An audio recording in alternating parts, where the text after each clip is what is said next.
అందులో తిరుపతికి తెలుగుదేశానికి క్యాండిడేట్ ఎవరు లేరు, అవును. కరెక్టే చెప్పాలంటే. ఉమ్, జనసేనకి పోటీ చేసే ధైర్యం లేదు తిరుపతి నుంచి ఎంపీది. ఉమ్. బీజేపీకి ఎందుకు ధైర్యం ఉందంటే, తెలుగుదేశానికి ఆమె అడిగింది కదా, పనబాక లక్ష్మి గారు అడిగారు కదా. పనబాక లక్ష్మి ఇంత ముందు చేసి ఓడిపోయింది, ఇప్పుడు అదే డబ్బులు ఖర్చు కానీ పెట్టగలిగే పరిస్థితి ఇంతకుముందు లేదు కేంద్ర సహాయ అనుకుంటాను. మంత్రిగా అదే చేస్తున్నారు కాంగ్రెస్ లో. తెలుగుదేశానికి ధైర్యం లేదు ఆవిడని అదే. నమ్ముకుని. ఇంకోటి ఏంటంటే ఎప్పుడు గెలిచిన చరిత్ర లేదు తెలుగుదేశానికి. ఓకే. పోనీ మొన్న 2014లోనన్నా గెలిచి ఉంటే ఓ ఫీలింగ్ ఉండేది. అవును. 2014 ఈయనే కదా వైసీపీ తరఫున. కాబట్టి అక్కడ తెలుగుదేశానికి అక్కడ ధైర్యం లేదు.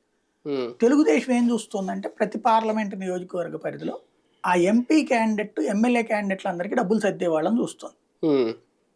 ఓకే. ఆవిడ సర్దే పరిస్థితుల్లో లేదు.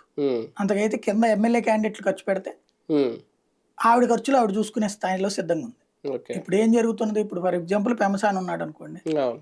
మంగళగిరి ఆయనే భరిస్తాడు, మిగతా 6 నియోజకవర్గాల్లో కనీసం ఒక్కొక్కరికి 10 కోట్లు 20 కోట్లు ఇస్తాడు. అట్లాగే అతని పేరేంటి, కృష్ణదేవరాయలు, అవును. ఇట్లాగా అవును. డబ్బులు ఖర్చు పెట్టే వాళ్ళని ఎంపీ క్యాండిడేట్లుగా చూసుకుంటున్నారండి మాక్సిమం. అవును. జగన్ క్రిందసారి అట్లా చేసుకొచ్చాడు, ఈ దఫా అట్లా కాకుండా తను ఈ రూట్ లో ఇచ్చాడు ఎక్కువ మందికి.